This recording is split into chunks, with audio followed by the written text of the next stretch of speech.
nous allons nous tenir debout. Et nous allons lire dans Matthieu, chapitre 11.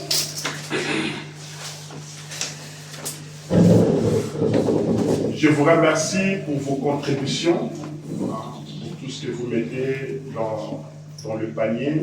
Merci beaucoup. Merci. Je ne vous presse pas, je ne vous demande pas, mais je vois qu'il y a certains qui ont compris la méthode de la bénédiction et qui me mettent des enveloppes à l'intérieur. Des fois, je vois ma contribution pour Action des Grâces. Oh, ça me touche vraiment. Ça me touche vraiment.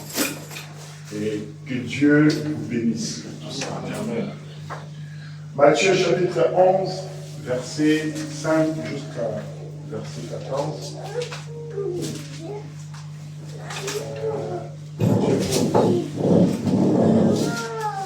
Verset 14, verset 5 jusqu'à 14.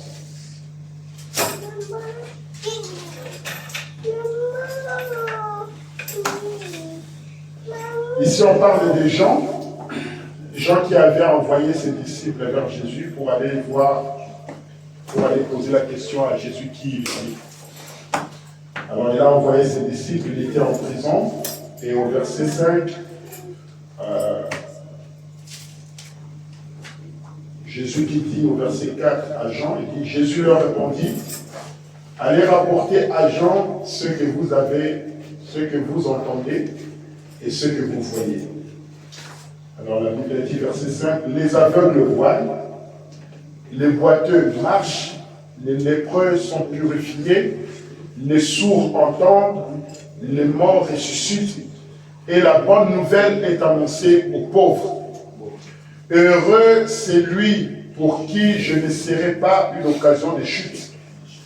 Comme il s'en allait, Jésus s'est mis à dire à la foule au sujet des gens, qu'êtes-vous allé voir au désert? Un roseau agité par le vent? Mais qu'êtes-vous allé voir? Un homme vêtu d'habits précieux? Voici ceux qui portent des habits précieux sont dans les maisons des rois. Qu'êtes-vous donc allé voir? Un prophète? Oui, vous dis-je, et plus qu'un prophète. Car c'est celui dont il est écrit, voici j'envoie mon messager devant ta face, pour préparer ton chemin devant toi. Je vous l'ai dit en vérité, parmi ceux qui sont nés des femmes, il n'en a point paru de plus grand que Jean-Baptiste. Cependant, le plus petit dans le royaume des cieux est plus grand que lui. Depuis le temps de Jean-Baptiste, jusqu'à présent, le royaume des cieux est forcé. Et ce sont les violents qui s'en emparent. Car tous les prophètes et la loi ont prophétisé jusqu'à Jean. Et si vous voulez le comprendre, c'est lui qui est l'édit qui devait venir. Que celui qui a des oreilles pour entendre, entende. Amen. Prions le Seigneur. Éternel Dieu, notre Père, merci pour ces moments où nous voulons partager le plan de vie entre tes enfants, Seigneur. Nous te demandons de venir et que toi-même tu puisses nous apporter ta propre parole. Bénis ces messages au nom de Jésus-Christ. J'ai ainsi prié et demandé. Amen. Amen. Vous pouvez vous asseoir. Merci. Nous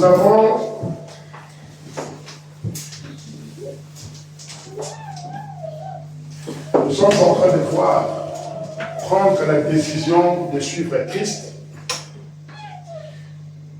Et nous sommes en train de voir qui est Christ. Parce que si vous voulez suivre quelqu'un, vous devez savoir qui il est. Où est ce qu'il vous amène? Vous ne pouvez pas suivre une personne que vous ne connaissez pas. Ça ne se fait pas. Vous devez savoir qui est-ce que je suis. Lorsqu'un homme veut aller épouser une femme, et quand la femme regarde l'homme, elle ne dit pas tout de suite oui, je veux. D'abord, il regarde l'homme, elle pose des questions. Toi, tu viens d'où? Qui es-tu? C'est quoi ta famille? Tu travailles où? Qu'est-ce que tu fais dans la vie? Tout ça, c'est pour savoir, comprendre qui j'ai affaire. Amen. Amen. Je ne vais pas juste te dire oui comme ça, ne sachant pas où est-ce que je vais. Et quand tu vas aller te présenter dans la famille de la fille, les parents vont te poser aussi des questions. Qui sont tes parents? Tu es né où? Et parfois même, la fille, déjà qui va apporter cela à ses parents, elle va dire, j'ai vu un monsieur qui est venu vers moi, qui m'a dit qu'il m'aime. Les parents maintenant vont commencer à dire, est-ce qu'il est bien? Il est qui?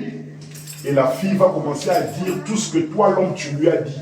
Non, papa, le frère du message, ça fait déjà longtemps qu'ils sont dans le message.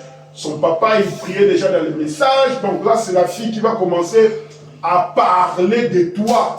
Parce que toi, tu lui as aussi parlé de ce que toi, tu es. Amen. Amen. Et la femme va commencer à rapporter ces choses-là comme si c'était elle. Parce que toi, tu as pris tes paroles et tu as placé cela dans le cœur de la fille. Tu as dit à la fille, non, moi je ne suis pas un étranger dans le message. Moi je suis baptisé dans le message. Moi j'ai cru au message. Depuis mon enfance, ou depuis telle année, ou depuis quand j'avais tel âge. C'est telle personne qui m'a baptisé. Je suis un ancien. J'ai fait mes expériences chrétiennes. Et la fille entend. Et la sœur aussi après va aller chez ses parents pour dire que non, le monsieur, il a cru en telle année. Ses parents sont dans le message. C'est un bon frère.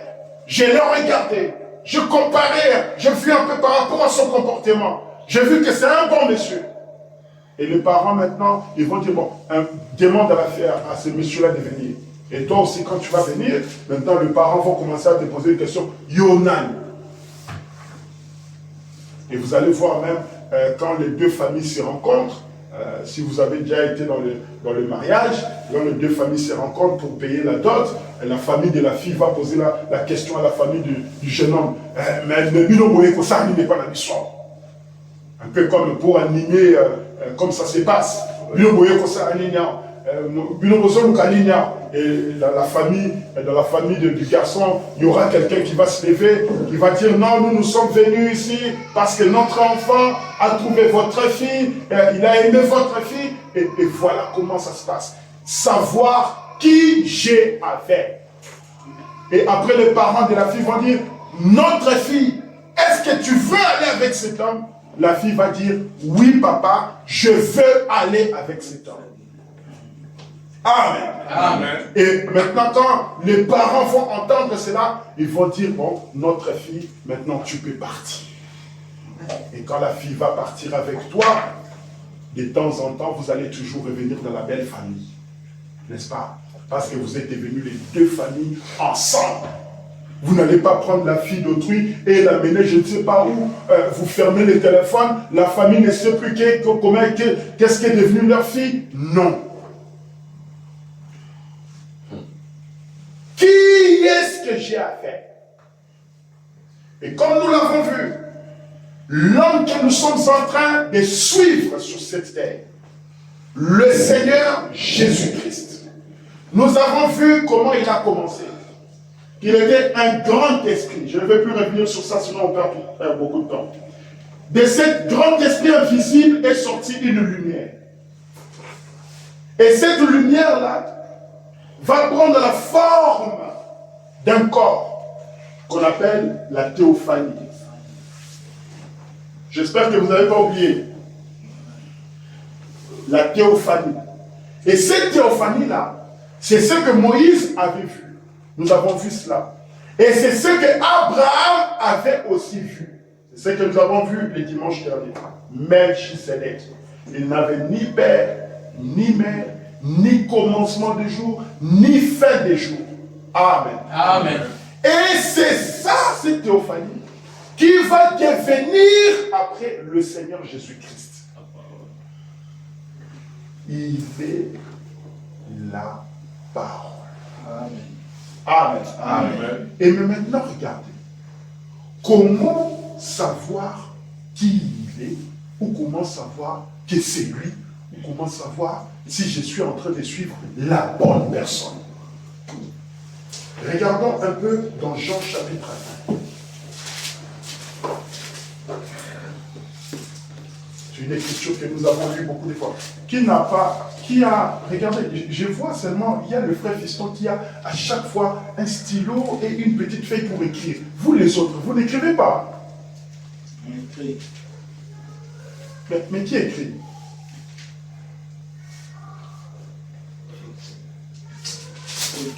Dans Jean chapitre 1.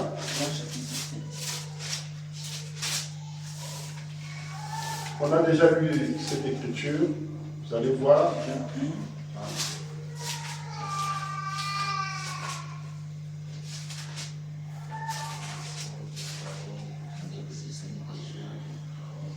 Les gens sont venus poser la question à Jean.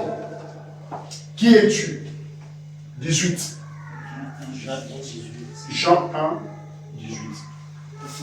Jean qui dit, la Bible qui dit, personne n'a jamais vu Dieu. Dieu le Fils unique, qui est dans le sein du Père, est celui qui l'a fait connaître. Amen. Amen. Voici les témoignages de Jean lorsque les Juifs envoyèrent de Jérusalem des sacrificateurs et des Lévites pour lui demander, toi, qui es-tu? Yo, Zalinani, dis-nous un peu, toi, qui es-tu? Il va dire, on lui pose la question, es-tu Élie? Il dit, je ne suis pas Élie. Es-tu le prophète? Je ne suis pas le prophète. Mais réponds-nous un peu. Dis-nous, Yo, Zali, qui? Afin que moi aussi, j'aille les rapporter à ceux qui m'ont envoyé. Ah oui, non. Tu me suis? Je le suis. Ah. Maintenant, il dit sur verset 22. Et il lui dit, alors qui es-tu? Afin que nous donnons une réponse à ceux qui nous ont envoyés. Qu'es-tu de toi-même? Moi, dit-il, je suis la voix de celui qui crie dans les déserts. Aplanissez le chemin du Seigneur, comme a dit Ésaïe, le prophète. Donc, moi ici, comme vous me voyez, je suis la voix qui crie dans le désert. Quand Ésaïe, le prophète, avait prophétisé de cela, il parlait de moi. Maintenant, c'était à ces gens-là de croire ou de refuser. N'est-ce pas? Qu'est-ce que cela changeait s'ils croyaient ou s'ils refusaient? Est-ce que cela changeait-il quelque chose? Non! L'écriture est accomplie dans un homme appelé Jean. Que tu l'acceptes ou que tu refuses, l'écriture s'est quand même accomplie. Amen. Amen. Regardons un peu là où nous avons lu tout à l'heure. La même chose, Jésus en parle. Nous allons revenir tout à l'heure à Jean, dans notre verset ici. Okay. Matthieu 11. Regardez ce que dit la Bible.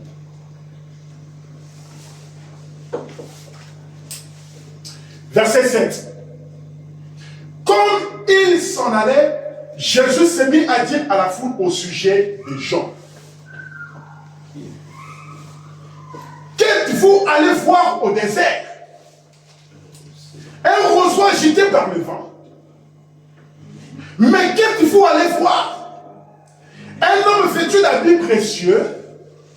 Bino Bundara, Koswan de la Maromba Bilamba. Versas. La Bible dit ici. Est-ce que vous êtes allé voir un homme qui est habillé d'habits précieux? Vous êtes là. Vous vous battez pour les habits. Versas. Mais c'est quoi? Quand tu meurs là, c'est ta famille qui va venir. Parfois même les gens refusent de prendre tes habits. C'est ça. des griffes comme ça. Mais la famille refuse. Ah, ça a profilé. Avant la table de mort, ça a profilé. On refuse tes propres, les amis de leurs propres frères. Mais ce sont les amis pour lesquels tu étais là. Tu montrais que tu es grand. Et après, on va prendre ça, on va les mettre ça à la Croix-Rouge. Les gens vont venir. Ils regardent là. 3 euros. Hein? On a acheté 2 euros. Et vous êtes en train de vous battre à cause de ces choses-là. C'est ridicule. Vous haïssez à cause de ces choses-là. Vous critiquez à cause de ces choses-là. Mais devenez un peu, réfléchissez un peu. Vous allez voir au pays là-bas, vous avez juste un peu d'argent. Vous faites la semoule ou quelque chose comme ça. Vous voyez un frère qui rentre. Ah, frère au Père Jésus. Vous cachez la nourriture. Pour que vous ne mangez pas. Et 2 heures après, vous allez aller à la toilette pour aller déposer ça aux toilettes. C'est compliqué. Hein? N'est-ce pas terrible ça? Oui. Et pourtant, ce sont des choses que nous faisons. Que nous faisons. À un moment donné, commençons un peu à réfléchir. Est-ce que ça c'est normal? Pour le bloc à combien, je peux trahir mon frère. Je peux exclure ma soeur. Je peux critiquer mon ami.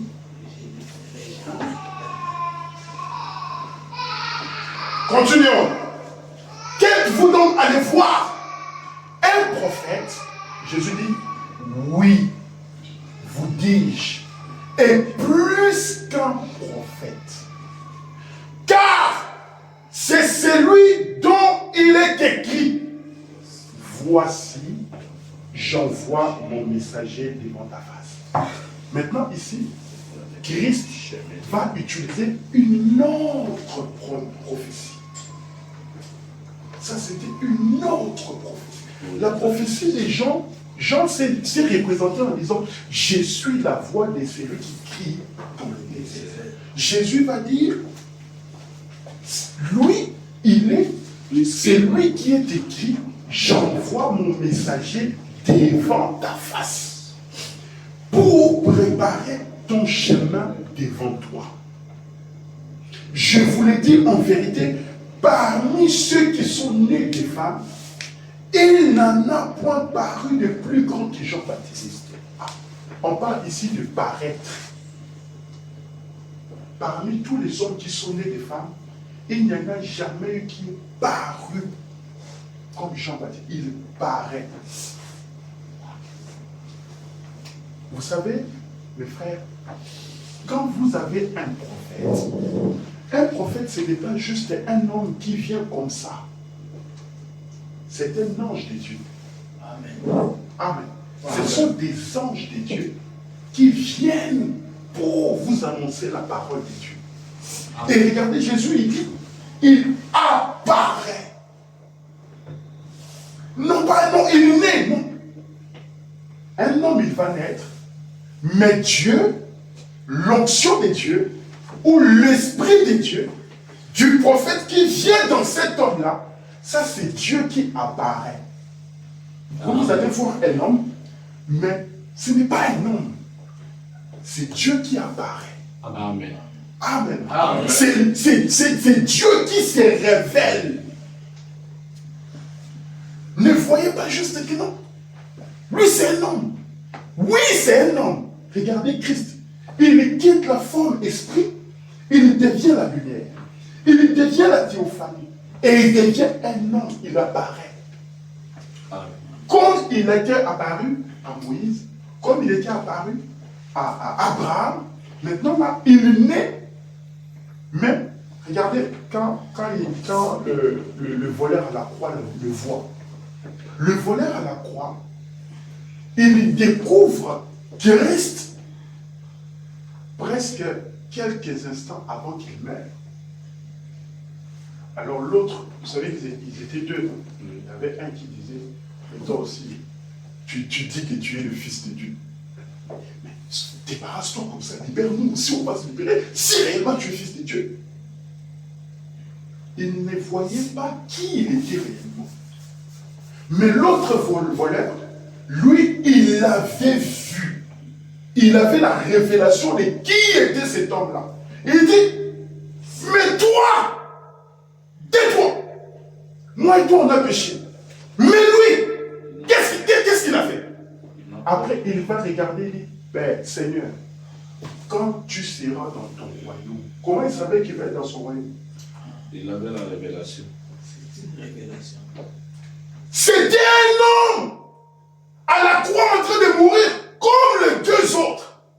Mais il voyait quelque chose d'autre que l'autre. Pour lui, c'était Dieu qui était apparu pour lui. Il dit, hé, mon ami, tais-toi. Moi et toi, nous sommes des voleurs. Moi et toi, on a péché. Mais cet homme ici, il n'a jamais péché. Il n'a rien fait de mal. Il va tourner et dire, oh Seigneur, ce soir, quand tu seras dans ton royaume, souviens-toi de nous. Dieu va regarder et dire, ce soir même, Oui, ce soir, nous serons ensemble. nous serons ensemble, ce soir. Pendant que l'autre, il criait, il disait n'importe quoi. Mais l'autre, il croyait. Amen. Amen. Pour lui, c'était Christ. C'était Dieu qui était apparu devant lui. Mais pour l'autre, c'était juste un homme ordinaire. Ah, attends aussi, libère-toi et libère-nous si réellement tu es fils de Dieu. Vous voyez la différence entre les deux? Regardez Jésus dit, Jésus maintenant qui va dire, parmi ceux qui sont nés des femmes, il n'en a point paru de plus grand que Jean-Baptiste. Cependant, le plus petit dans le royaume des cieux est plus grand que lui. Depuis le temps de Jean-Baptiste jusqu'à présent, depuis le temps de Jean-Baptiste jusqu'au moment où le Seigneur était en train de parler, le royaume des cieux est forcé. Et ce sont les violents qui s'en emparent. Si vous voulez aller au ciel, vous devez être violent. Amen. Ce n'est pas de la blague. N'allez pas à l'église. Vous sortez de l'église, vous allez faire n'importe quoi. Vous croyez que non. Quand j'étais parti à l'église, c'est bien. C'est fini. Non, mais mon ami. C'est une violence. À partir de ce moment-là, vous devez maintenant croire à des choses. Pas juste croire. Hein. Il faut que vous devez avoir la révélation de ce que vous croyez. Amen. Yes. Vous devez comprendre ces choses-là. Et quand vous comprenez cela, vous allez avoir la foi et Christ va venir vous sauver. Amen.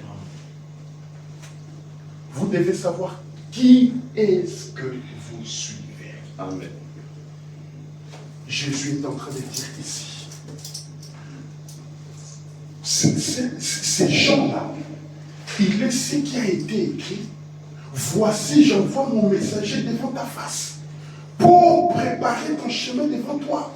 Je vous l'ai dit en vérité, parmi ceux qui sont nés de la femme, il n'en a point paru de plus grand que Jean-Baptiste. Donc, au monde à Jean-Baptiste comme un homme ordinaire, non. Il est l'accomplissement d'une écriture, d'une prophétie donnée il y a plusieurs années. Que celui qui croit dit Amen. Amen. Maintenant, regardez. Nous sommes dans Jean au chapitre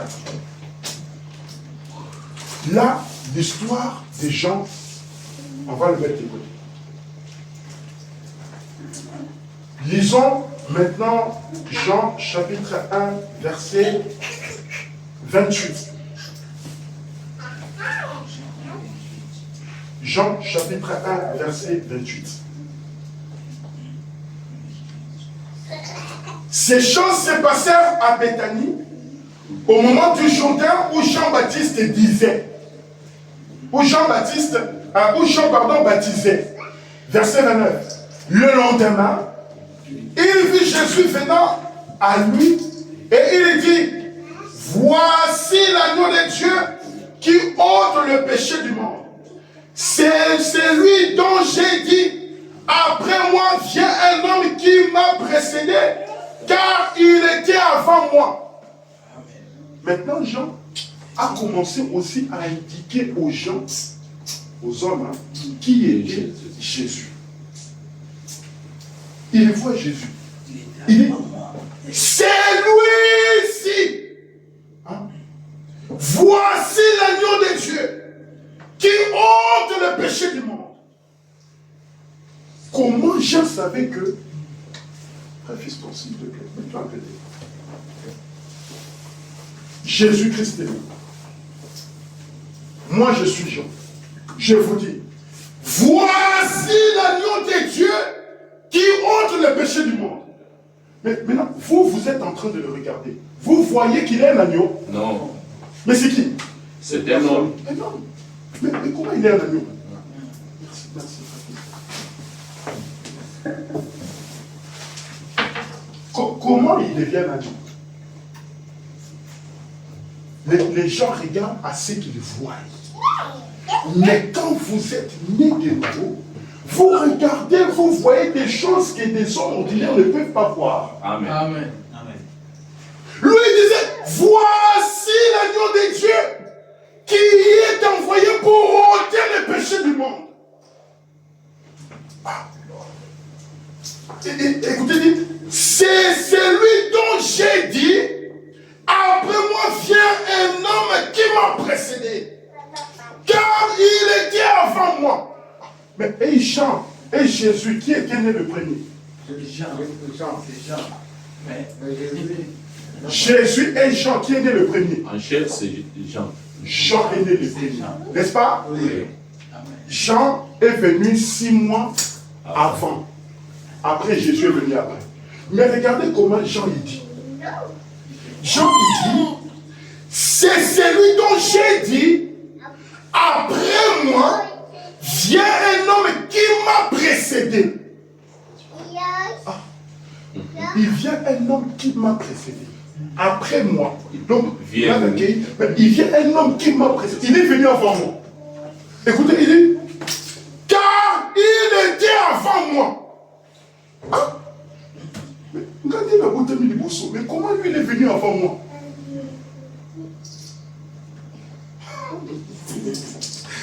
C'est Dieu tout-puissant. C'est le Dieu tout-puissant. Amen. Amen. Amen. Il existe depuis l'éternité. Amen. Il a toujours existé. Et j'ai dit, il était avant moi. Je ne le connaissais pas, mais c'est afin qu'il soit manifesté à Israël que je suis venu baptiser d'eau. Jean rendit ce témoignage. Écoutez, j'ai vu l'Esprit descendre du ciel comme une colombe et s'arrêter sur lui. Amen. Ils étaient combien à avoir vu la colombe? Ils étaient combien à avoir vu la colombe descendre sur Jésus? C'est moi, Jean-Baptiste. Que Jean. Mais là il dit, j'ai vu. Moi j'ai vu la colombe descendre sur lui. C'est pour ça que je vous dis, voici l'agneau de Dieu qui ôte le péché du monde. Et mes amis, vous avez qu'à écouter Jean. Dieu ne nous a pas donné la possibilité de voir des choses.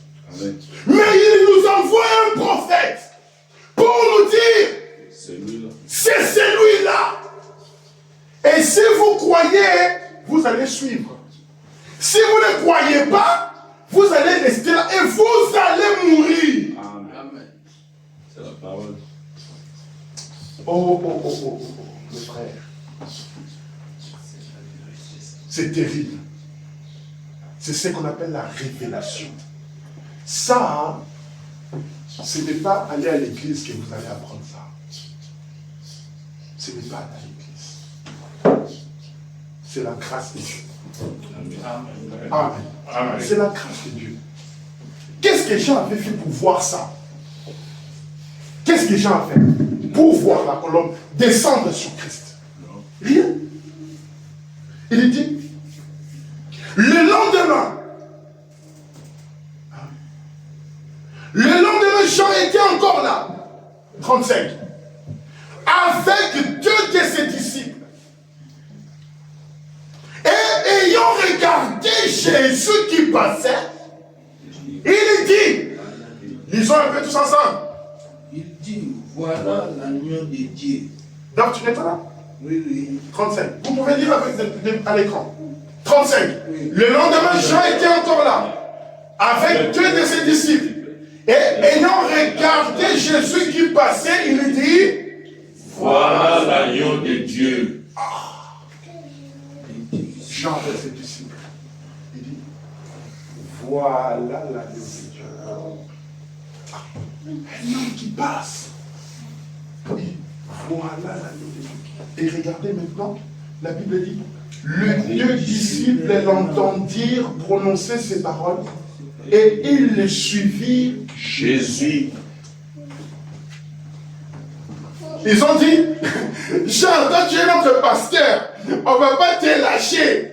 Ils ont dit ça? Non, mission terminée. C'est mission finie. Ma mission était venue pour vous montrer Christ. Amen. Je vous conduis à Christ. Je vous amène à Christ. Et dès que vous avez reçu Christ, moi, ma mission est finie. Amen. Amen. Amen. Regardez, Bénédicte. Jésus s'est retourné et voyant qu'ils le suivaient, il leur dit, j'ai cherché vous. Jésus, il marchait. Il regarde avec lui. Vous cherchez quoi? Pourquoi vous me suivez? Qu'est-ce qu'il a dit? Rabbi, c'est que signifie maître. Où demeures-tu? Nous voulons savoir où est-ce que tu habites. Venez les filles. Oh, mes frères, vous devez savoir qui vous êtes en train de suivre. Et quand vous voyez ces choses, ça vous change. Amen.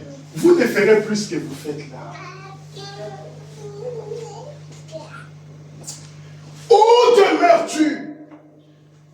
Jésus a dit, non, quittez ici, je ne vais pas vous voir. Non. Lisons un peu ce que Jésus leur dit.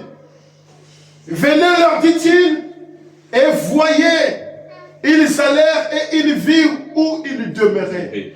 Et, lisez, Ils restèrent auprès de lui ces jours-là. ils l'ont quitté. Non. Ils sont restés avec lui. Les amis, En effet. ne voulez-vous pas rester avec le Jésus-Christ? On veut. Ne voulez-vous pas rester avec sa parole? On reste. Venez, leur dit-il, et voyez. Ils allèrent et ils virent où ils demeuraient. Et ils restèrent auprès de lui ces jours-là. C'était environ la 10e heure. André, frère de Simon-Pierre, était l'un des 2 qui avaient entendu les paroles des gens et qui avait suivi Jésus. C'est lui qui rencontra le premier son frère Simon et il lui dit, lisons, Nous avons trouvé le Messie. ce qui signifie Christ. Maintenant, André, les amis, les choses commencent à changer. Les choses commencent à changer. André, frère de Simon-Pierre, était l'un de 2 qui avait entendu les paroles des gens. Amen. Et qui avait suivi Jésus. C'est lui qui rencontra le premier son frère Simon. Et il lui dit, nous avons trouvé le le Messie. Messie. Ce qui signifie Christ. Mon frère, on l'a trouvé. La personne que nous étions en train de chercher depuis, nous l'avons trouvé. Nous n'allons pas l'abandonner. Oh, mes frères, est-ce que vous aimez ce que vous entendez? Amen.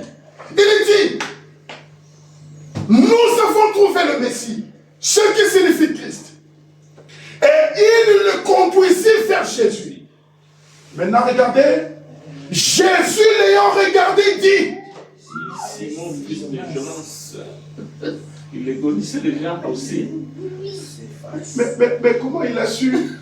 Même les Comment il a su son nom? Comment il connaissait son nom de frère? Yannick. Même l'origine. Yannick. Ozola. Est-ce que vous entendez la Bible? Manette, non, on est au la Bible. Vous entendez la Bible? La Bible dit, c'est lui qui rencontra le premier son frère Simon et lui dit, nous avons trouvé le Messie. C'est qui signifie Christ. Christ, c'est le oin, c'est le logos. C'est pour cela, quand les gens sont venus voir Jean-Baptiste, ils lui ont dit, est-ce que tu es Christ? Jean dit, je ne suis pas le Christ. Amen. Amen. Je ne suis pas le Christ. Alors, Simon va dire, André va dire à Simon, nous l'avons trouvé le Messie. Et il le conduisait vers Jésus. Et quand il arrive devant Jésus, Jésus regarde Simon et lui dit, tu es Simon, fils de Jonas. Tu seras appelé Cephas. C'est qui signifie Pierre. Vous avez vu maintenant Pierre? Vous avez vu Pierre maintenant? C'est le Pierre là. À qui un jour on demande, Jésus demande, que dites-vous? Qu'est-ce que le monde dit que je suis? Alors, il dit, tu es Jean-Baptiste. Tu es Élie. Jésus va leur dire, et vous? Vous dites que je suis qui? C'était Pierre là. Le Pierre ici qui va dire, tu es le Fils du Dieu Tout-Puissant. Amen. Amen. Amen. Amen. C'était lui. C'était un élu de Dieu. Comment a-t-il su que toi ici, tu es le Fils du Dieu Tout-Puissant? Tu n'es pas un homme ordinaire. Tu es le Dieu qui était là, qui a changé, qui est devenu Jésus-Christ. Mais mes amis, disons-nous un peu les choses clairement. Jésus était un enfant de qui? Dans la chair comme ça. Son papa, il s'appelait comment? Dans la chair. Joseph. Joseph, il faisait quoi? Charpentier. Il était charpentier. Donc Jésus, automatiquement, c'est comme nos enfants ici. Vous allez voir, il était fils d'un charpentier. Vous connaissez un charpentier? Frère Bruno, toi tu fais le menuisier. Charpentier. Charpentier, il fait quoi? Il travaille quoi? Les bois, les meubles. C'est que Jésus était. Il aidait Joseph à faire le bois, tout ça. Mais, par exemple, le frère Pedro, il est là. Il voit Chama en train de faire le piano. Et un jour, il dit, Chama lui dit, je suis le Messie. Il va croire. Non. Non. Jésus. Ah, un charpentier. Un fils de charpentier. Je l'ai vu en train de faire. Et il était là en train de faire le bois. Peut-être que c'est lui qui a monté notre meuble de la maison. Mais aujourd'hui, il devient le Messie. Ah, non. Moi, je ne crois pas à ça. Amen. Amen. Mais est-ce que cela a-t-il changé quelque chose? Non. Ça ne change rien. Il était le Messie. Regarde, il dit, et il le conduisit. Tu es Simon, fils de Jonas. Tu seras appelé Cephas, ce qui signifie Pierre. Le lendemain, Jésus voulut se rendre en Galilée. Et il rencontra Philippe. Il lui dit, suis-moi. Il voit Philippe. Toi, suis-moi. Ah, mais pourquoi moi? Pourquoi moi? Suis-moi. Philippe était de Bethsaïda, de la ville d'André et de Pierre. Ils étaient de la même ville. Philippe rencontra Nathanaël et lui dit, nous avons trouvé celui de qui Moïse a écrit dans la loi et dont les prophètes ont parlé. Oh. Jésus de Nazareth, fils de Joseph. Amen. Amen. Oh, mes amis. Si je pouvais même sortir mon cœur, vous montrer combien je vous aime. Amen. Amen. Philippe va dire à son frère Nathanaël, chut, tu sais l'homme à qui Moïse disait depuis, avec tous les prophètes là, nous l'avons trouvé.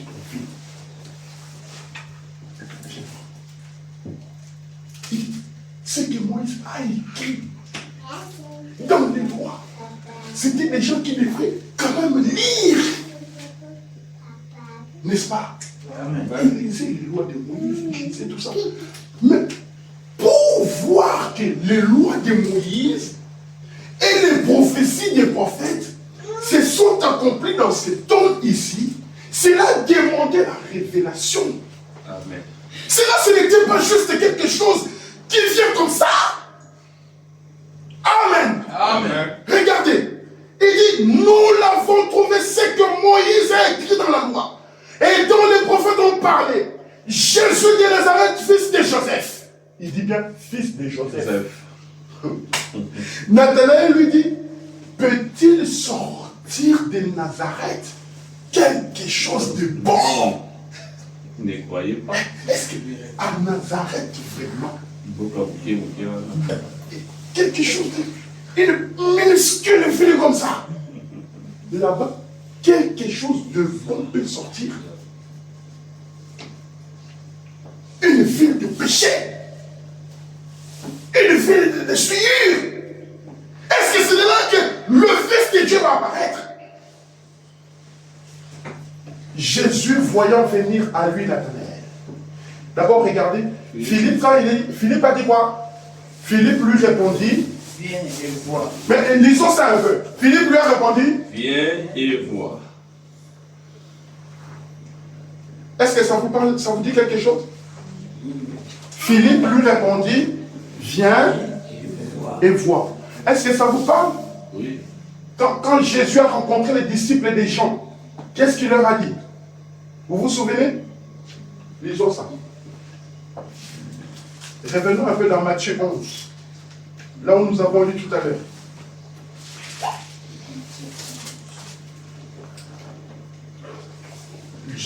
Matthieu 11, verset 1. Lorsque Jésus eut achevé de donner ses instructions à ses 12 disciples, il partit de là pour enseigner et prêcher dans les villes du pays. Jean, ayant entendu parler dans sa prison des œuvres du Christ, lui fit dire par ses disciples, es-tu celui qui doit venir ou devons-nous en attendre un autre? Ah, mais c'est le même Jean ici qui avait crié, voici l'agneau de Dieu qui ôte le péché du monde. Mais qu'est-ce qui lui est arrivé pour commencer maintenant à douter de ses propres paroles? Vous voyez quand quelqu'un se retrouve dans les moments difficiles? Vous voyez ça? Mais non, tu ne peux pas être dans une condition comme ça. Ah, c'est que vraiment, nous avons un moment à nous embêter. C'est que vraiment, Dieu est là. C'est que vraiment, ça, tu es dans les conditions difficiles. C'est pour ça que tu pleures comme ça. Mais, regardez ce que Jésus va leur dire.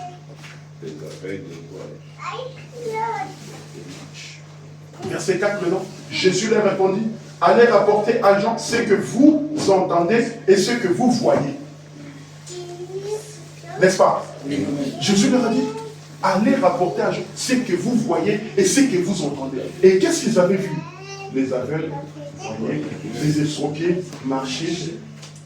Ils n'avaient pas besoin de dire, de citer, de faire des démonstrations de la parole, des choses comme ça. Non! Montre-nous de quoi tu es fait. Montre-nous ce que tu es.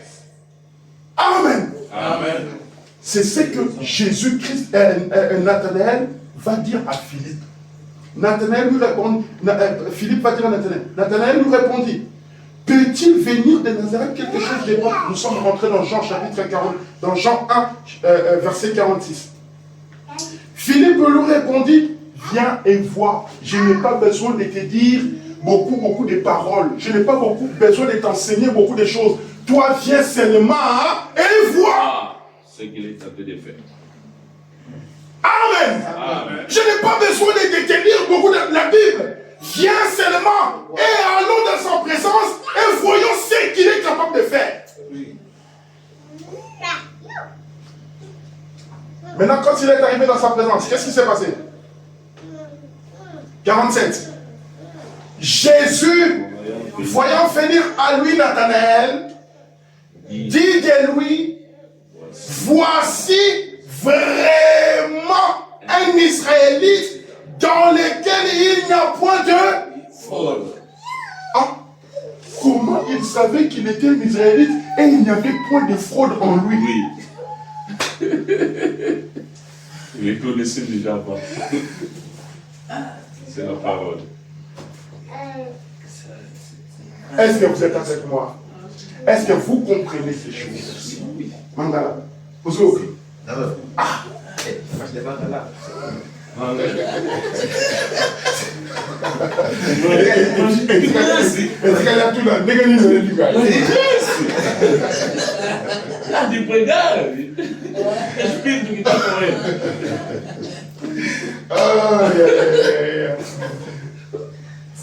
Il dit, Nathanaël, hein, il dit, d'où me connais-tu? 48. Lui dit Nathanaël, Jésus lui répondit, avant que Philippe t'appelle, quand tu étais sous le figuier, je t'ai vu. Ah! Quand tu étais sous le figuier là-bas, mes yeux ici t'ont vu. Comment est-ce possible? Comment est-ce possible? Maintenant il va dire. Hein? Nous sommes où? 49. Nathanaël répondit et lui dit, Rabbi, tu es le Fils de Dieu. Tu es le roi d'Israël. Alléluia. Amen. Oh mes frères, tu es le roi d'Israël. Quand il voit ça, quand Dieu discerne ses pensées, il lui dit ce qu'il est, c'est là les touches, c'est là les frappes.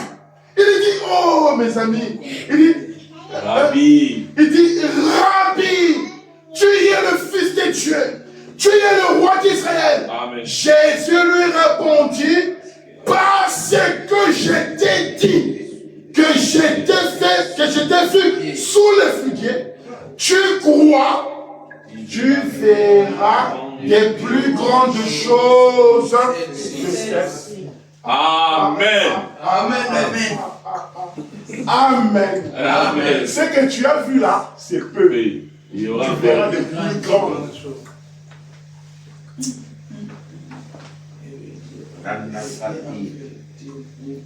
Les amis, vous pouvez voir qui vous êtes en train de suivre maintenant. Amen. Amen. Vous comprenez qui vous êtes en train de suivre maintenant? Amen. C'est Jésus, la parole.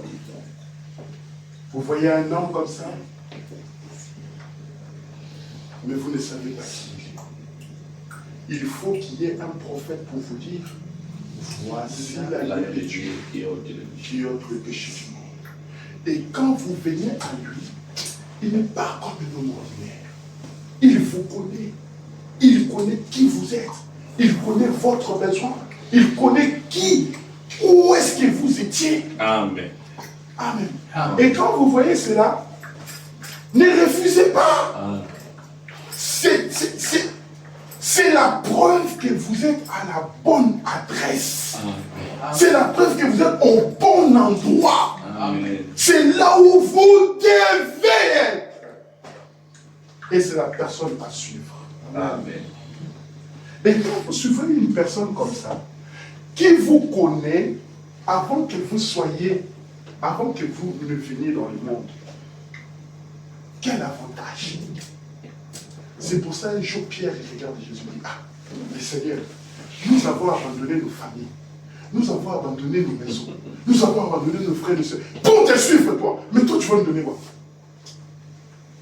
Et Jésus va leur dire, Pierre, si quelqu'un abandonne sa femme, son mari, ses enfants, ses bien-aimés, pour me suivre sur cette terre même, il aura des enfants, il aura des richesses, des maisons, ici, sur cette terre.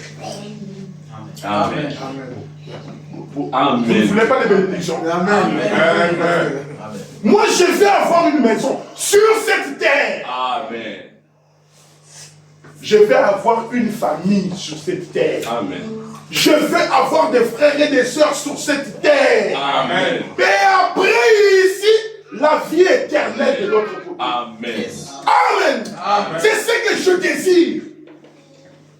Mais si je ne les suis pas, je vais suivre qui? Le monde. Ok. Bon, regardez un peu ce que le monde fait. Je vais avoir l'argent dans le monde. Je vais avoir le succès dans le monde. Mais qu'est-ce qu'on trouve dans le monde? Les suicides. Les gens qui se suicident. Ça, vous n'allez pas trouver cela quand vous êtes ancré en Christ. Vous allez trouver le succès dans le monde. Mais regardez les gens qui ont le succès dans le monde, ce qu'ils font. Le président ici américain, on va dire qu'il était associé à un malfaiteur qui était un truc sexuel. Hein? Comment ça s'appelle? Epstein. Il prenait des petites filles pour aller commettre des merdes, pour aller commettre des viols, pour aller commettre toutes sortes de mauvaises choses. Mais c'est un multimilliardaire. Pourquoi il faut ça? Lui, le monsieur là, qui est l'homme le plus riche du monde, il est cité là-dedans. Non, l'autre là, Elon Musk. Il est là-dedans. Dans le monde, qu'est-ce qu'ils font? Que la guerre. Ils s'entretuent. Ils tuent, ils tuent, ils tuent, ils tuent. Regardez ce qu'ils ont fait à l'Iran. Ils envoient des espions, pour aller, révolte. Les Iraniens disent, nous allons tuer tout le monde. Eux aussi, ils ont tué. Ça, c'est l'argent. Ça, c'est la politique. Ça, c'est le monde. Et ce monsieur-là, il dit que je ne dors même pas. Elon Musk. Il ne dort même pas. Ce sont des gens qui sont obligés de prendre de la drogue. Ils se droguent. Il y a un de ses enfants qui est devenu une fille. Un homme qui change de sexe devient une fille. Mais avec tout l'argent que ce monsieur-là, pourquoi ces garçons-là, il va devenir une fille? Ça, c'est le monde. Ils vont construire une bombe atomique pour aller détruire. Leur but, c'est détruire le monde entier. La Russie qui construit la bombe appelée Satan 2. Il dit, moi, ma bombe là, si je le tape ici, toute la France par terre. Mais quelle est l'intention? Quel est le but de construire un truc pareil pour tuer les gens? Expliquez-moi un peu. Mais c'est des multimilliardaires. Ils n'ont pas à prendre leur argent et aller construire, je ne sais pas moi, aider les gens partout dans le monde là. Mais pourquoi il faut ça? Ça, c'est le monde que vous cherchez. Les femmes que vous regardez sur TikTok là, qui sont des stars, on dit des stars. Regardez comment elles sont vêtues. Pourquoi elles sont vêtues comme ça? Vous voyez une femme qui sort là, qui vient faire son concert, nue. Pourquoi tu dois rester nu pour faire ton concert? Vous les avez déjà vus avec une jolie robe comme ça, jusqu'en bas là, qui couvre le corps tout entier? Non. Mais pourquoi elles sont comme ça? Dites-vous un peu pourquoi elles sont comme ça. Elles ont beaucoup d'argent. Mais qu'est-ce qui les amène à se déshabiller comme ça? Quoi? Elles cherchent quoi? C'est nous le monde. Mais ce sont les gens que vous regardez et vous écoutez.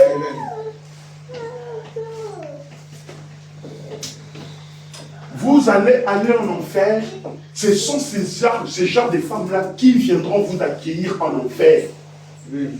Quand vous êtes en train de mourir là, ce sont ces femmes-là qui viendront vous ensorceler. C'est comme parfois vous voyez, vous avez regardé des choses sales pendant la journée et la nuit vous êtes en train de dormir, vous avez des cauchemars. Vous voyez des monstres la nuit en train de venir vous chercher. C'est comme ça les jours de la mort. Demandez aux gens qui travaillent dans les hôpitaux, ils vont vous dire qu'il y a d'autres personnes, quand ils meurent, ils commencent à parler. Avant de mourir, ils commencent à parler tout seuls. Ils parlent tout seuls. Ils crient. Ils voient des choses. Mes frères, ne jouez pas avec ces choses-là. Le monde ici, il y a des esprits qui sont dans ce monde pour vous entraîner en enfer. Amen. Amen. Amen. Ne faites pas de la blague avec ces choses-là. Notre sœur nous a donné un grand témoignage ici l'autre fois, pour ceux qui étaient là. Ce sont des choses vraies. Ne vous amusez pas avec ces esprits-là. Venez s'accrocher à la parole. Venez ancrer votre âme de la parole. C'est votre sécurité. C'est pour ça, les amis, lisez la Bible, lisez la parole de Dieu, priez. Ne rentrez pas dans des débats enfantins qui vous amènent à sortir de votre atmosphère pour discuter des choses, de la nourriture et des vêtements. Après, vous allez voyer les uns les autres. Revenons à la parole. Jésus lui répondit, parce que je t'ai dit que j'étais vu sous les figuiers, tu crois que tu verras des grandes choses que celles-ci. Et il lui dit, en vérité, vous verrez désormais le ciel ouvert et les anges de Dieu monter et descendre au-dessus du Fils de l'homme. Amen. Amen. Amen. Et si vous regardez dans Matthieu 17, vous allez voir, il va prendre un jour Jean, il va prendre un jour Pierre et André, il va les amener à la montagne de la transfiguration. Et là-bas, Jésus qui change de forme. Jésus va changer de forme. Et il va voir Moïse et apparaître. Qu'est-ce qui se passe après cela? Quand Moïse et Élie vont apparaître, et vous regardez cela dans Matthieu 17, verset 5, vous allez voir Matthieu 17, verset 5, 4, Pierre, prenant la parole, dit à Jésus, Seigneur, il est bon que nous soyons ici. Si tu le veux, je dresserai ici 3 tentes, une pour toi, une pour Moïse et une pour Pierre. Comme il lui parlait encore, une nuée lumineuse le couvrit. Et voici une voix fit entendre de la nuée ces paroles. Celui-ci est mon fils bien-aimé, en qui j'ai mis toute mon affection. Écoutez-le. Amen. Amen. Amen. Écoutez-le. Amen. La parole. Tout ce que Christ dit, écoutez cela. Et mettez cela en pratique, mes amis. Maintenant, regardez. Regardons verset 19. Matthieu 17, verset 19. Alors les disciples s'approchèrent de Jésus et lui dirent en particulier, pourquoi n'avons-nous pas pu chasser ce démon? C'est à cause de votre incrédulité, leur dit Jésus. Non, ce n'est pas là que je voulais dire. Pardon, verset 10, je voulais vous montrer. Verset 10. Les disciples lui posèrent cette question. Pourquoi donc les scribes disent-ils qu'Élie doit venir premièrement? Amen. Amen. Les disciples maintenant, ici, si vous lisez, vous allez voir que Jésus, quand il est descendu de la montagne, il va dire à ses disciples, à ces gens, il ne faut jamais dire à quelqu'un ce que vous venez de voir. La transfiguration, tout ce que vous avez vu là, il ne faut pas le dire à quelqu'un. Maintenant, ils vont poser la question à Jésus. Mais pourquoi alors? Et pourquoi disent-ils que Élie doit venir premièrement? Regardez la réponse de Jésus. Il est vrai qu'Élie doit venir et rétablir toutes choses. Amen. Jésus va leur dire, il est vrai qu'Élie doit venir et rétablir toutes choses. Maintenant, si nous continuons la lecture, nous allons voir, regardez ce qu'il dit. Mais je vous dis qu'Élie est déjà venu et qu'ils ne l'ont pas reconnu et qu'ils l'ont traité comme ils l'ont voulu. De même, le Fils de l'homme souffrira de leur part. Est-ce qu'ils l'ont reconnu? Non. Est-ce qu'ils l'ont reconnu? Non. Ils ne l'ont pas reconnu. Maintenant, Jésus va leur dire qu'il est vrai qu'Élie doit venir et rétablir toutes choses. Maintenant, c'est qui cet Élie qui doit venir pour rétablir toutes choses? Parce que Jésus lui dit, il est vrai qu'Élie doit venir pour rétablir toutes choses. Élie doit venir. Donc la parole de Jésus-Christ là doit aussi s'accomplir dans un homme. Maintenant, on posera aussi à cet homme-là la question. Toi, dis-nous un peu, est-ce que tu es Élie? Il va dire, je ne suis pas Élie. Est-ce que tu es le prophète? Il va dire, je ne suis pas le prophète. Est-ce que tu es Christ? Il va dire, je ne suis pas Christ. Mais dis-nous un peu, toi qui es-tu? Il va dire, moi je suis celui à qui Christ avait dit que je viendrai rétablir toutes choses. Amen. Amen. Amen. Si cela ne s'accomplit pas, c'est que nous sommes morts. Parce que les paroles de Dieu, c'est Dieu lui-même. Et les paroles de Dieu, c'est la vie éternelle. Amen. Tant qu'une parole ne s'est pas encore accomplie, Dieu n'est pas complet. Amen. Il faut que cette écriture-là s'accomplisse aussi. Amen. Et quand on vient rétablir quelque chose, ça veut dire qu'il y avait quelque chose qui était en désordre, abîmé, détruit, n'est-ce pas? Amen. Mais si moi j'ai un pantalon qui est détruit, est-ce que je viendrai ici? Non. Qui a un pantalon qui est détruit ici? Personne. Qu'est-ce qu'on fait? On amène d'abord le pantalon chez le tailleur. Maman, mon dit c'est là mon pantalon. On va rétablir le pantalon. Quand c'est rétabli, après on le porte. Amen. Amen. Nous devons arriver au moment du rétablissement de toutes choses. Mais regardez, on dit, c'est Élie qui doit venir rétablir ces toutes choses-là.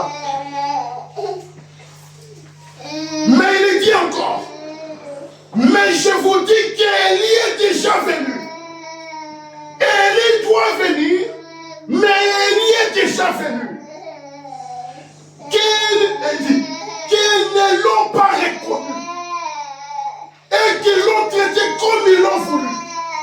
Quand le premier Élie est venu, ils ne l'ont pas reconnu et ils l'ont traité comme ils ont voulu. Ils ont dit, ah, oh yo yo, c'est un démon, ne l'écoutez pas. Celui-là, c'est un aventurier, ne l'écoutez pas. Ils l'ont traité comme ils ont voulu. De même qu'ils ont traité le premier Élie comme ça, l'autre Élie qui va venir, ils vont le traiter comme cela aussi. Amen. Amen. Mais je vous dis qu'il est déjà venu, qu'ils ne l'ont pas reconnu et qu'ils l'ont traité comme ils l'ont voulu. Que même le Fils de l'homme souffrira de leur part. Les disciples comprirent alors qu'il leur parlait de Jean-Baptiste. Amen. Maintenant, regarde, les disciples font comprendre que l'Élie qui est déjà venu là et qu'ils ne l'ont pas compris là, c'est Élie là, c'était Jean-Baptiste. Donc on l'appelait Élie pourquoi? Pourquoi on n'a pas dit que Jean-Baptiste? Pourquoi on l'appelle Élie? C'était à eux de comprendre que c'était Élie là que Jésus parlait, c'était Jean-Baptiste. Amen. Pourquoi? Parce que Jean-Baptiste était venu et ils l'ont rejeté, ils ne l'ont pas écouté. C'est pour ça qu'ils venaient demander, Jean, dis-nous, toi qui es-tu? Et Jésus même leur pose la question. Il dit, mais Jean, pour vous, il était qui? Est-ce que vous voyez cela, mon frère? Et la même chose, Jésus va leur dire, il est vrai qu'Élie doit venir et rétablir toutes choses. Ça veut dire qu'il y aura quelque chose qui sera abîmé, qui ne sera pas à sa place, qui sera détruit. Et cette chose-là doit être rétablie.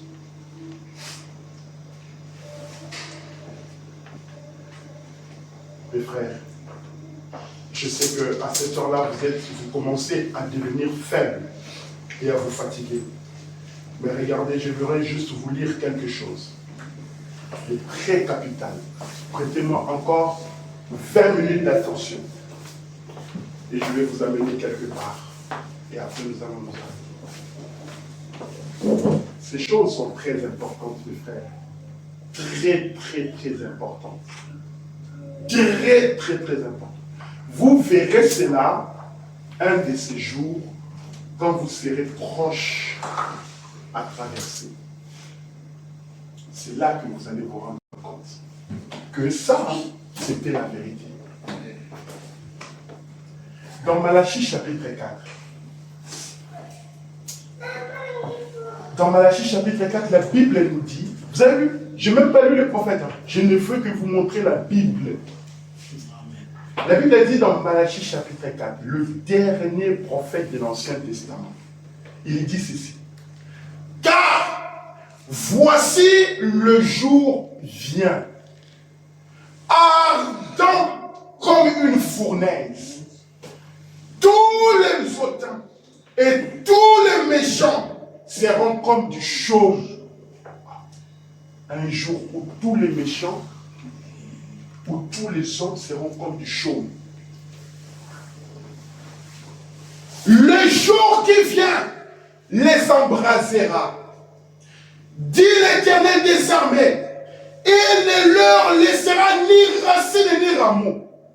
Rien, même un rameau ne restera pas. Destruction totale.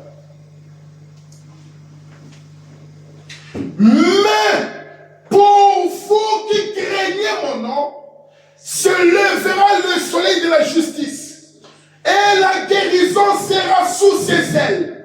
Vous sortirez comme des veaux de l'étable et vous foulerez les méchants car ils seront comme de la cendre sous la plante de vos pieds. Amen. Au jour que je prépare, dit l'Éternel des armées. Je prépare ce jour-là.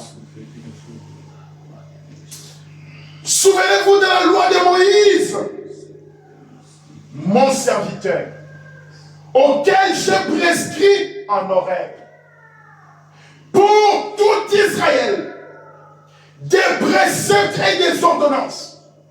Là, c'est Malachie qui parle plusieurs années après que Moïse soit parti. C'est l'Éternel qui est en train de parler à travers le prophète Malachie. Il dit, souvenez-vous de la loi de Moïse. Moïse, ayakala.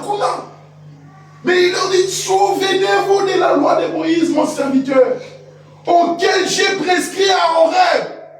Qu'est-ce qu'il avait dit à Horeb? Allez lire Exode chapitre 20. Vous allez voir cela. Il dit, auquel j'ai prescrit en Horeb pour tout Israël, des préceptes et des ordonnances. Regardez verset 5. Voici, je vous enverrai Élie, les prophètes. Amen. Amen. Avant que le jour de l'Éternel arrive. Écoutez, ce jour grand et redoutable. Amen. Ce n'est pas un jour de blague, mes amis. Ce n'est pas un jour de la plaisanterie. Un jour terrible. Il ramènera le cœur des pères à leurs enfants et le cœur des enfants à leurs pères, de peur que je ne vienne frapper le pays d'interdit. Souvenez-vous, la parole de Dieu s'accomplit toujours. Amen. Quand un prophète de Dieu dit quelque chose, vous, tout ce que vous avez à faire, c'est de regarder. Et vous allez voir les choses s'accomplir. Et quand les choses vont s'accomplir, il faut avoir la révélation de comprendre que cette chose ici, c'est ce que tel prophète avait dit, qui est en train de se réaliser. Parce que si tu ne comprends pas ça, tu mourras. Regardez, je ne vais pas le lire, mais regardez quand les espions sont venus à Jéricho pour voir ce qui s'est passé à Jéricho. Les espions sont venus et les soldats ont dit, ah, il y a eu des choses bizarres qui sont rentrées ici. On va aller les chercher pour les tuer. Et Rahab va prendre ses espions et elle va les cacher dans sa maison. Au toit. Au toit. Oui. Les gens pouvaient dire, Ils sont les espions qui sont en train de sauter. Et Rahab va dire, je ne sais pas. Ils sont allés voir. Et ils sont allés de l'autre côté. Les soldats vont sortir pour aller chercher les espions partout. 3 jours après, Rahab va prendre les espions. Il va dire, les salles descendez dansées, par là-bas. les fenêtres. Vous savez, Rahab, elle était une prostituée. Ouais. Et regardez ce que les espions disent à Rahab. Rahab, toi, prends ce fil cramoisi, ce fil rouge, place-les derrière sur ta fenêtre. Nous reviendrons. Et lorsque nous allons revenir, ta maison ici ne sera pas détruite. Les parents, les frères. Alors va, appelle tout le monde. Tout celui qui sera dans ta maison ne sera pas détruit. Mais si tu te retrouves, si quelqu'un se retrouve en dehors de ta maison, il sera détruit. Même si c'est ton père, même si c'est ta mère, même si c'est ton oncle, s'il n'est pas dans cet endroit, il mourra. La seule maison qui ne pouvait pas mourir, tomber, détruite, c'était la maison de Rahab. Mais regardez, elle était une prostituée. Dieu a fait exprès que Rahab soit une prostituée et que ces espions-là aillent dans sa maison. Maintenant, quand une femme prostituée peut sortir dans la rue et dire, hey, vous savez, j'ai eu les espions dans ma maison, ces espions-là m'ont dit que vous devez venir dans ma maison parce que tout le pays ici va être détruit. Est-ce que les gens les croient une prostituée? Non. C'est difficile. Mais il faut dire,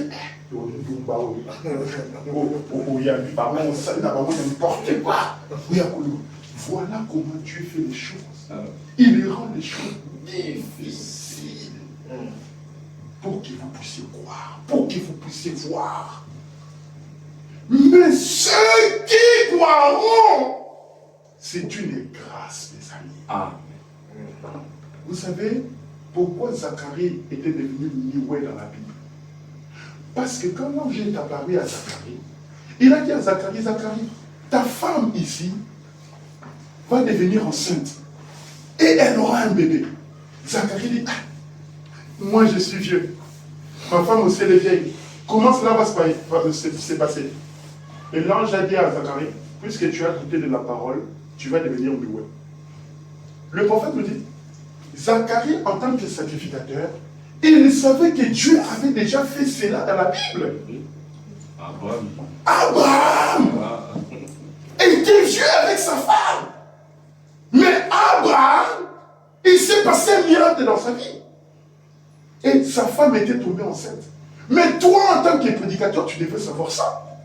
En tant que ministre de l'évangile, tu devrais connaître cela. Mais pourquoi tu doutes de la parole de Dieu? Allez, tu devrais devenir Nioué. Et c'est comme ça qu'il est devenu Nioué. Et nous aussi, mon frère, les choses que je vous montre ici, vous n'avez qu'à regarder dans le passé. Dans le passé, ce sont des choses qui se sont déjà accomplies. Amen. Ce n'est pas que je suis en train de vous dire quelque chose de nouveau. Mais non, c'est déjà des choses qui se sont accomplies. Vous n'avez qu'à aller regarder dans le passé, comparer, est-ce que le frère, il dit la vérité ou il ment? C'est la parole. Et si vous croyez que c'est la parole, croyez-le, parce que Amen. nous sommes en danger. Amen. C'est la Bible qui le dit. Un jour grand et redoutable, il n'y aura plus de gens sur cette terre. Ça sera la destruction totale. Vous devez croire cela et travailler durement, comme Jésus a dit, depuis le temps des gens, hein, le royaume des cieux est conquis. Mes frères, je sais que vous êtes fatigués. Moi aussi, je suis fatigué.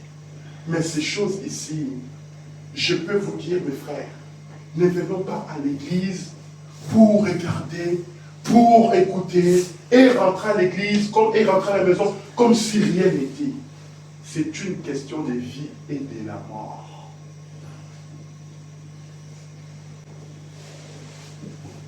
Des fois, quand je vous vois fatigué comme ça me donne envie de le laisser. Mais les choses que je suis en train de vous dire, Vous savez, quand vous êtes un docteur, Frère Simon, c'est un docteur. Il sait que même si un bébé ou un enfant est malade et qu'il ne veut pas prendre le médicament, on va le laisser. On le force. On le force. En le forçant, ce n'est pas qu'on veut lui faire du mal. Moi, je me rappelle à l'époque, j'étais un enfant, il y avait un médicament là que je n'aimais pas. À chaque fois, quand je le prenais, ça sortait. Et donc, du coup, on me donnait de la banane et avec ce médicament pour que ça puisse passer. Et un jour, papa, il n'avait pas l'argent, donc il ne m'a pas acheté, il ne pouvait pas m'acheter de la banane. Et il m'a forcé à prendre ça. Et pendant que je ne voulais pas, il était tellement énervé, il m'a frappé. Et maman s'était levée. Mais non, tu l'as pas comme ça. Et pendant ce temps-là, waouh, moi j'ai vomi. Et papa était encore très énervé. Parce qu'il avait acheté ce médicament-là avec de l'argent. Et c'était pour mon bien. Pour que mon corps puisse se ressaisir. Mais comme il n'y avait pas de banane, donc ça sort. Mais à ce moment-là, il n'y avait pas l'argent pour acheter des bananes. Et donc, du coup, quand c'est sorti, je suis resté encore malade. Donc, les choses que je vous dis ici, nous sommes tous fatigués. Mais mes frères, je ne mérite pas dépenser aussi assez d'énergie comme ça. Et après vous voir dehors, en train de vous quereller, vous disputer, et danser, et faire des choses qui sont terribles. Ça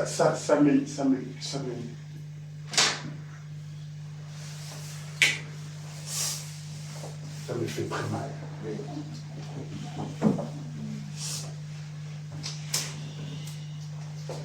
Est-ce que vous pouvez m'accorder encore 5 minutes? Amen. Amen.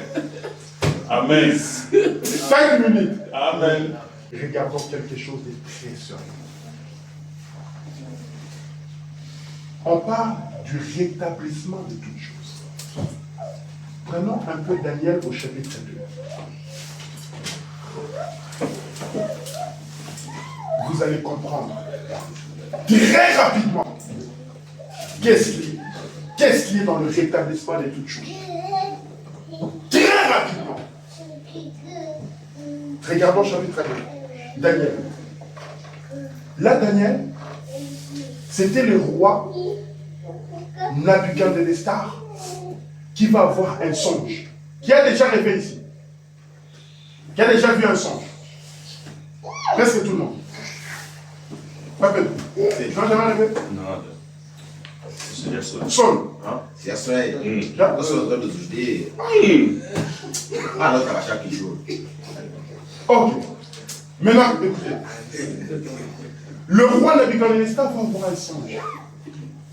Et il va dire, écoutez un peu. Il va dire à ces magiciens, le roi fit appeler les magiciens, les astronautes, les enchanteurs, verset 2. Et les cadets, pour qu'ils lui disent ses songes. Le roi a eu un songe, mais il ne savait plus ses songes. Mais maintenant, il va appeler ces magiciens, ces hommes. Vous savez, dans la politique, il y a toujours des gens qui ont... Il va leur dire... Il va se présenter devant le roi. Le roi leur dit, j'ai eu un songe, verset 3. Mon esprit est agité. Et je voudrais connaître ce songe. Les Chaldéens répondirent au roi en langue araméenne. Est-ce que tu es au bon endroit? Non, Daniel, chapitre 2. Tu y arrives pas? Daniel, chapitre 2. Et verset.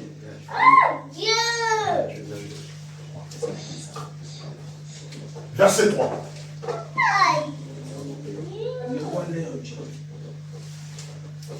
Nous sommes au verset 3. Le roi leur dit, j'ai eu un songe. Mon esprit est agité.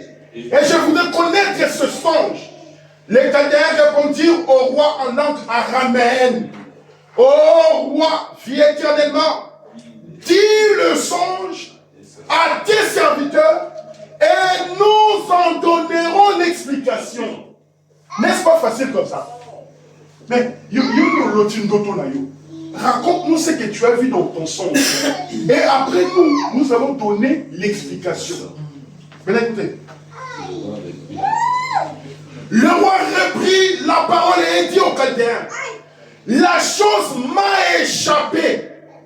Si vous ne me faites connaître le songe et son explication, vous serez mis en pièces et vos maisons seront réduites à un tas d'immondices. Oh. Oh.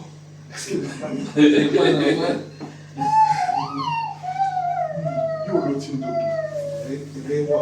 mettez la buisson d'auto. Après buisson d'auto, sur explication. Le roi va dire, notre équimina. Mais vous raisonnez dans l'autre île. Mais vous expliquez. Oh! Le Dieu Tout-Puissant. Amen.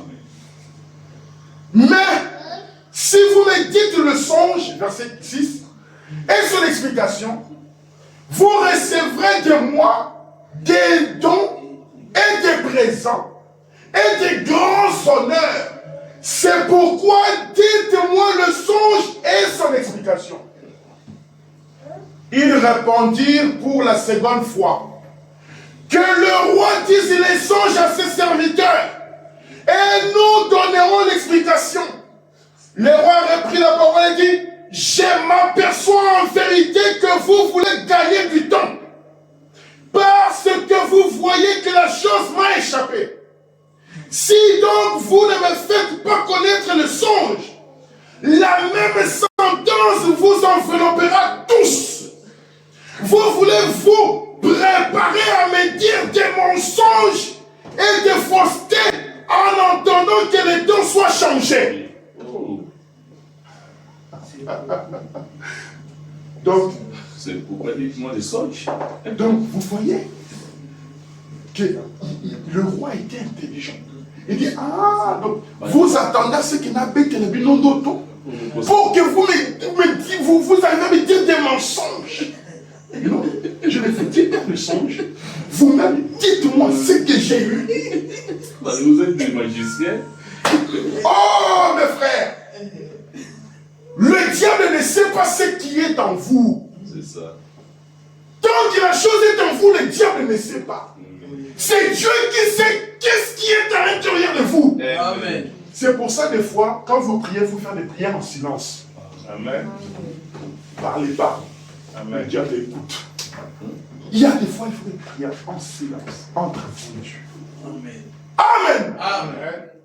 Le diable, il voulait dire des mensonges. Ah, roi, tu vois, comme tu nous as dit ça, non, nous croyons que c'est comme ça.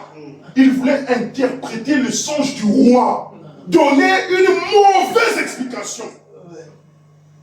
Mais le roi va s'acquitter. C'est pourquoi dites-moi le songe, et je saurai si vous êtes capable de m'en donner l'explication.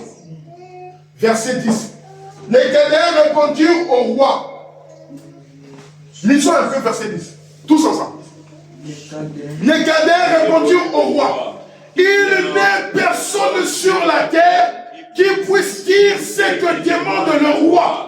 Aussi jamais, roi, quelque grand et puissant qu'il y ait été, n'a exigé une pareille chose d'aucun magicien, astrologue ou chaldéen.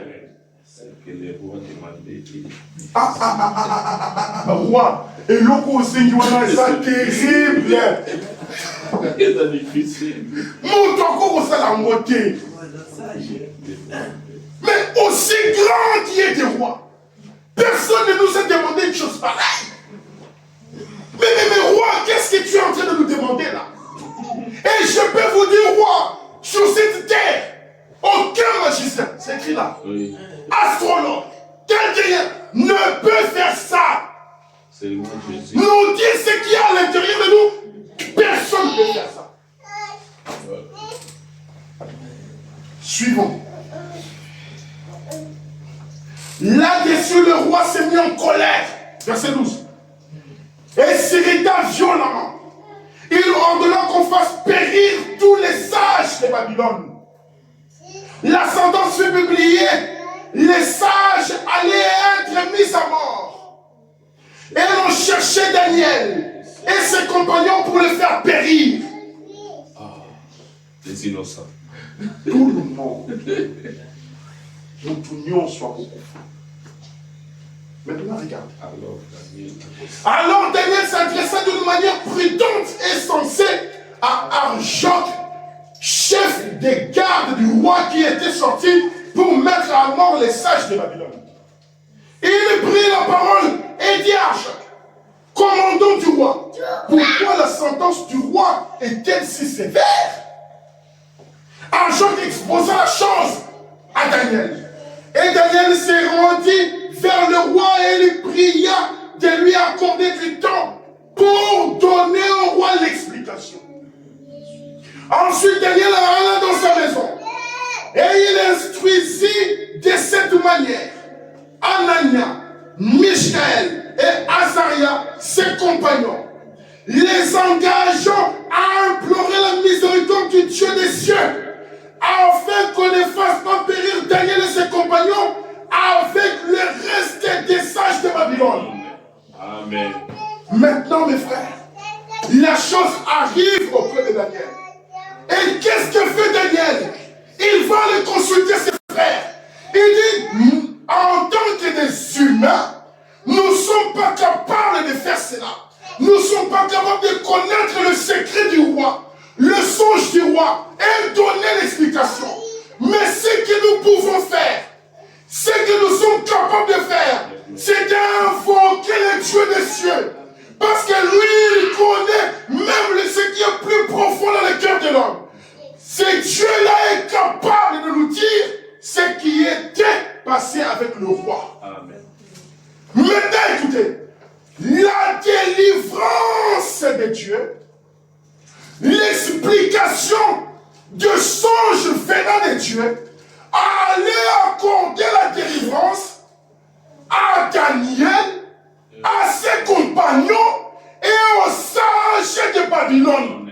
Amen.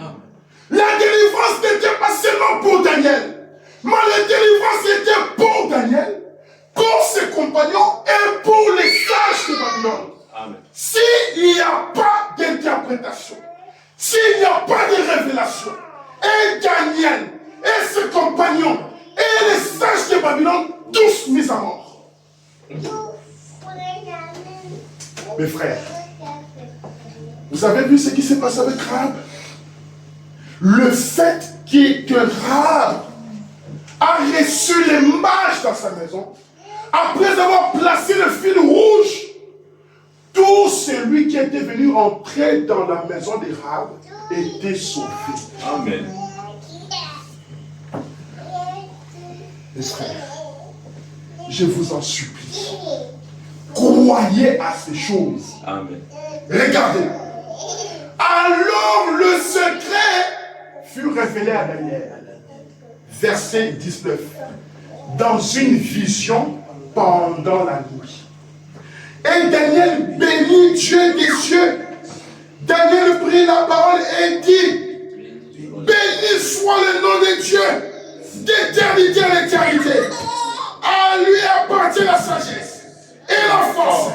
C'est lui qui change les temps et les circonstances, qui renverse et qui établit les rois, qui donne la sagesse aux sages et la science à ceux qui ont de l'intelligence. Il révèle ce qui est profond et caché. Il connaît ce qui est dans les ténèbres et la lumière demeure avec lui. Amen. C'est la parole. Il révèle ce qui est caché dans l'homme. Quand vous voyez une personne se tenir devant vous et dire, toi tu es Simon-Pierre, fils de Jonas, mais comment tu me connais? Je t'ai vu, Nathanaël, quand tu étais là-bas sous le figuier. Comment tu me connais? Voilà Dieu. Amen. Quand vous voyez cela, les amis, ne bougez plus. Vous êtes au bon endroit. Amen. Et mon frère, ces choses-là, vous pouvez aller, je ne sais pas, faire des grandes études. Ce n'est pas comme ça que vous allez le voir. Et je peux vous dire, quand vous voyez ces choses-là, vous êtes un homme puissant, très puissant. Regardez Daniel. Il va bénir Dieu. Sa délivrance, c'est la délivrance de son peuple et c'est la délivrance de tous les sages de Babylone. Regardez. Dieu de mes pères, je te glorifie et je te loue de ce que tu m'as donné la sagesse et la force et de ce que tu m'as fait connaître. C'est que nous t'avons demandé, de ce que tu nous as révélé, le secret du roi. La délivrance s'est trouvée dans le secret. La délivrance s'est trouvée dans le secret. Et c'est pour ça que Jésus-Christ va dire, il est vrai que Élie doit venir pour rétablir toutes choses. Quand Élie là viendra, votre délivrance se trouvera dans ce rétablissement de toutes choses-là. Amen. Aussi longtemps que vous n'êtes pas là, vous ne serez pas rétablis. Vous allez partir des églises en église. Vous allez même quitter l'église, vous allez partir dans les mosquées. Vous allez quitter les mosquées, vous allez partir, je ne sais pas où, dans les trucs de juifs. Comment ça s'appelle? Dans les synagogues. Vous allez partir, vous quittez les synagogues, vous allez partir chez les bouddhistes. Vous allez quitter là-bas, vous allez partir encore je ne sais pas où. Vous allez marcher des églises en église. Vous allez dire, ah moi je suis l'enfant de toutes les églises. C'est rien.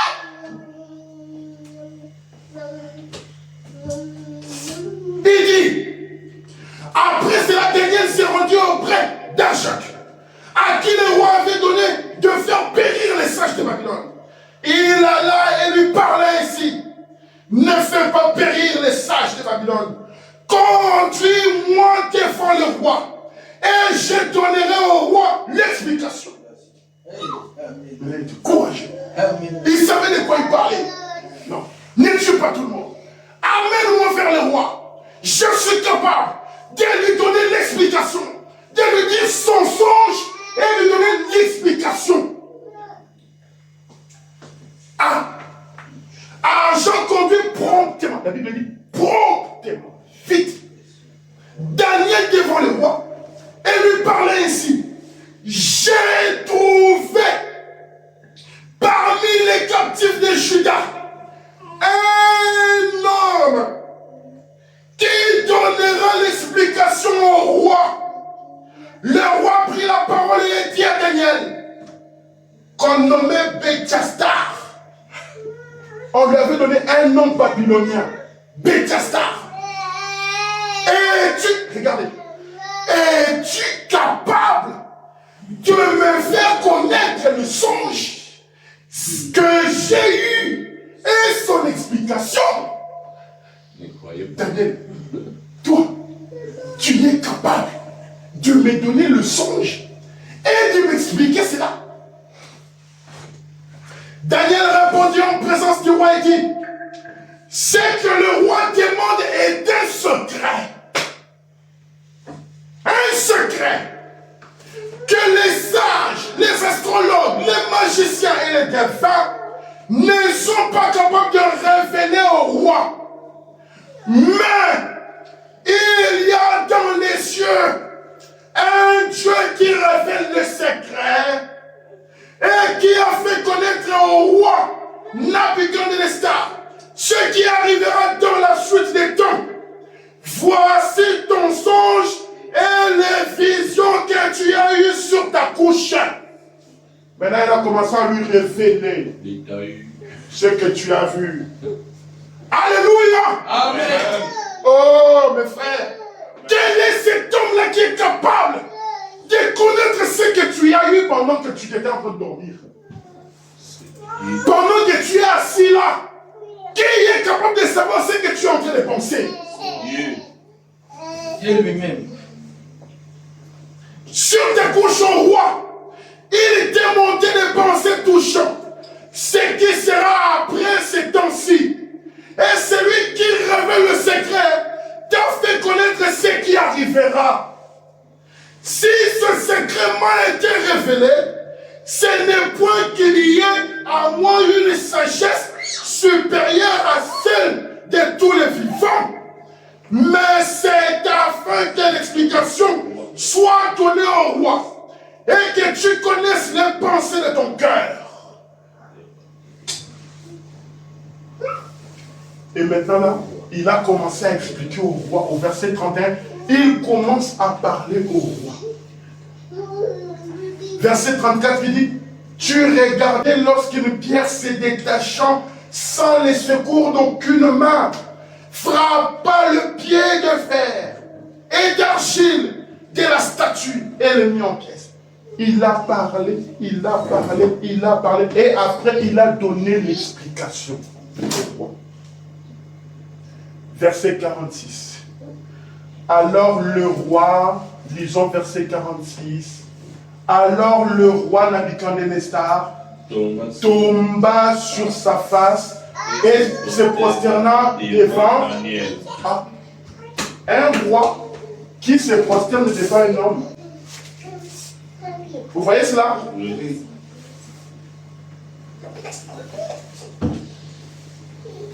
Et il ordonna qu'on lui offre des sacrifices et des parfums. Le roi adressa la parole de Dieu et dit, en vérité, votre Dieu est le Dieu des dieux et le Seigneur des rois. Et il révèle les secrets puisque tu as pu découvrir ce secret. Amen. Amen. Amen. Lisons Apocalypse chapitre 8. Avancez.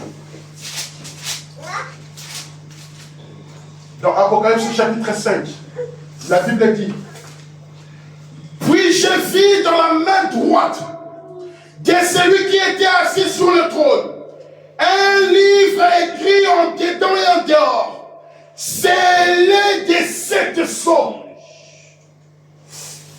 Un livre écrit en dedans et en dehors, scellé de 7 sceaux. Et je vis un autre ange puissant qui criait d'une voix forte, qui est digne d'ouvrir le livre et de rompre les sceaux. Et personne dans le ciel. Est-ce que tu es là, ma fille? Apocalypse. 8. Tu es où au verset 8? C'est où pour revenir en arrière? Apocalypse 5. Verset 5, chapitre 5, pardon.